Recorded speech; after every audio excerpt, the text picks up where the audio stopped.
చూస్తున్నారా? చూస్తున్నామండి. సో నిన్న సోనియా వెళ్ళిపోయింది, మిగతా కంటెస్టెంట్స్ ఎలా ఆడుతున్నారు? సోనియా వెళ్ళిపోయిన మీ ఫీలింగ్ ఎలా ఉంది? బాగానే ఉంది. సోనియా అన్ఫేరే పక్క, ఎందుకంటే అలా ఎంటర్టైన్మెంట్ చేసి తన స్ట్రాటజీ తను యూజ్ చేసింది. నిఖిల్ పృథ్వీ ఇన్ఫ్లుయెన్స్ అయిపోయారు, వాళ్ళంతా డిస్టర్బ్ అవుతున్నారు సోనియా వల్ల అంటున్నారు. ఎవరి స్ట్రాటజీ వాళ్ళది. ఇప్పుడు నిఖిల్ పృథ్వీ గేమ్ ఆడడానికి వెళ్ళారు, గేమ్ ఆడాలి. సోనియాకి ఎందుకు ఇన్ఫ్లుయెన్స్ అయ్యారు? సో సోనియా స్ట్రాటజీ, తన గేమ్ తను ఆడింది, వాళ్ళిద్దరు మగవాళ్ళని వాడుకుని వెనకాల ఉంది. సో తను ఎలా అయినా స్క్రీన్ మీద కనిపించింది కదా ఇన్ని రోజులు. సో అన్ఫేరే. మన వాళ్ళందరూ ఇన్ఫ్లుయెన్స్ అయిపోయి కొంచెం ఎమోషనల్కి దీనికి బాగా ఉంటారు కాబట్టి మన వాళ్ళందరూ సోనియాని బయటికి పంపించేశారు అంతే. రూమ్లో ఉన్న అక్కడ బిగ్ బాస్ హౌస్లో ఉన్న అమ్మాయిలందరికీ వాళ్ళిద్దరు అబ్బాయిలు అంటే కొంచెం క్రష్ ఇష్టం. సో అందుకే సోనియాకి సపోర్ట్ చేయలేదు, బయటికి పంపేశారు. బయట ఎవరిద్దరి మీద? అమ్మాయిలకా? అమ్మాయిలకి క్రష్ ఉందో లేదో నాకు తెలియదు, కానీ లోపల ఉన్న వాళ్ళకి క్రష్ ఉంది కాబట్టి కొంచెం సోనియాని టార్గెట్ చేసి పంపించేశారు. ఎవరు చేశారండి అలా? సోనియా లాగా ఎంటర్టైన్మెంట్ ఎవరు చేశారు? విష్ణుప్రియ కొంచెం క్రియేట్ చేస్తుంది, కంటెంట్ కోసం క్రియేట్ చేస్తుందో లేదు అంటే మనకు తెలియదు. నాగార్జున గారు కూడా బాగానే సపోర్ట్ చేస్తున్నారు పృథ్వీరాజ్కి.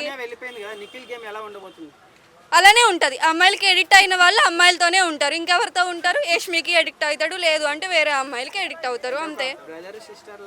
బ్రదర్ సిస్టర్ లాగా సోనియా ఎక్కడ మెన్షన్ చేయలేదు. బయటకు వచ్చిన తర్వాత ఈ మీమర్స్ వీళ్ళు క్రియేట్ చేశారు అంతే. ఏమైనా సోనియా ఎవరితో అయినా భయపెట్టించారేమో బయట ఉండి, సో అందుకే బ్రదర్ సిస్టర్ అని క్రియేట్ చేశారు తప్ప సోనియా హౌస్లో ఉన్నప్పుడు ఏం చెప్పలే. బ్రదర్ నా సిస్టర్స్, బ్రదర్తోని వాళ్ళతోని ఎవరు చేతులు పిసుకుతూ ఎక్కడ పడితే అక్కడ పెట్టి పిసకరండి, అర్థమైందా? వాళ్ళు కావాలని స్ట్రాటజీతో ఆడారు గేమ్. సో మనకు అర్థం కావాలి. నిఖిల్ జెన్యున్ కాదు అని నేను అనను. గేమ్ అవి బాగానే ఆడతాడు, కాకపోతే కన్ఫ్యూజ్ అయ్యి అమ్మాయిలకి బాగా ఎడిక్ట్ అయ్యి మొత్తం అన్ని ఆపేసుకుంటున్నాడు.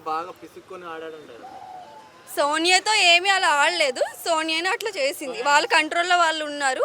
సో ఎంత ప్యూర్లు ఎడిటింగ్ చేసినా అంత నెగిటివ్ ఉన్నది సోనియా మీద. సో నెగిటివే వచ్చింది బయటికి అంతే.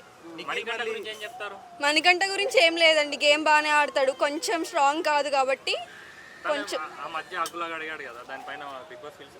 తను కూడా హగ్లు అవి అడగడమా? యష్మికి ఇష్టం లేకుండా అయితే హగ్స్ ఇచ్చాడు, అదైతే తప్పు.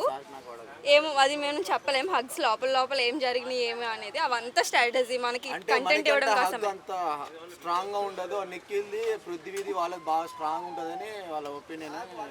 సో వాళ్ళందరివి వర్కౌట్ అవ్వలేదు కాబట్టి సోనియాది హగ్స్ అవన్నీ వర్కౌట్ అవుతున్నాయి కాబట్టి బయటికి పంపించేశారు సోనియాని అంతే. నిఖిల్ సీతతో వాళ్ళిద్దరికి సెట్ అవ్వదు. ఈ మధ్యన యష్మికి సెట్ అవుతుందేమో అనుకుంటున్నాను, సీతతో అయితే అవ్వదు.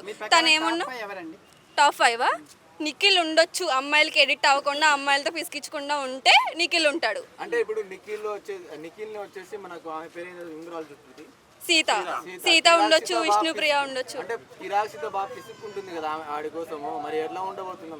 వాళ్ళిద్దరికి వర్కౌట్ అవ్వదండి. సోనియా పిసుకున్నంత సీత అవ్వదు. సో సీత ఏమున్నా ఫేస్ టు ఫేస్ మాట్లాడుతుంది. ఎవరు? సీతనా? అలా ఏం లేదు, ఆడు కాకపోతే ఇంకొకటి బయట, లోపల అయితే నిఖిల్ అంతే. చూసుకోనీకి అది కూడా. టాప్ 5లో నిఖిల్, విష్ణుప్రియ, సీత, ఇంకా ఎవరు ఉన్నారు? నబీల్ అంతే. ఎవరైనా వైల్డ్ కార్డ్ ఎంట్రీ ఉంటే ఉండొచ్చు. నబీల్ ఎవరితోని నడపట్లేదు, తన ఆట తను ఆడుకుంటున్నాడు. అమ్మాయిలు ఎంత అందంగా ఉన్నా ఏం చేసినా కూడా తన ఆట తను ఆడేవాడు ఎప్పుడైనా కనిపిస్తాడు. సో పిసకట్లేడు కాబట్టి నబీల్ తోటి సంబంధం లేదు, నబీల్ గాడు లేదంటున్నారు అమ్మాయిలు. అంటే అమ్మాయిలు జోలికి వెళ్ళలేదు, తన గేమ్ తను ఆడుకుంటున్నారండి. ఇప్పుడు సోనియా వల్ల నిఖిల్, పృథ్వీరాజ్ డిస్టర్బ్ అయ్యారు అని అంటున్నారు, కానీ నబీల్ ఎందుకు డిస్టర్బ్ అవ్వలేదు? సో నబీల్ గేమ్ నబీల్ ఆడుకుంటున్నాడు, సో అలా ఆడాలి అంతేనండి. ఇప్పుడు మణికంఠ యష్మిని చేశాడు కదా, అది కరెక్ట్ కాదు. అది యష్మికి ఇష్టం లేదు, అక్కడికి ఏడుస్తుంది. నన్ను చెప్పలేదు, కానీ నాకు కొంచెం స్పేస్ కావాలి అని అడిగినప్పుడు వెళ్ళిపోవాలి మణికంఠ. మళ్ళీ రిపీటెడ్ గా వచ్చాడు. అదే యష్మి వెళ్ళి పృథ్వీ గానీ నిఖిల్ గానీ వాళ్ళతో బాగా హగ్గులు ముద్దులు బాగా చేసుకుంటున్నారు కదా, అది నేను చూడలేదు. ఒకవేళ అప్పుడు ఇబ్బంది లేదు, అప్పుడు బిగ్ బాస్ కంప్లీట్ చేయొచ్చు.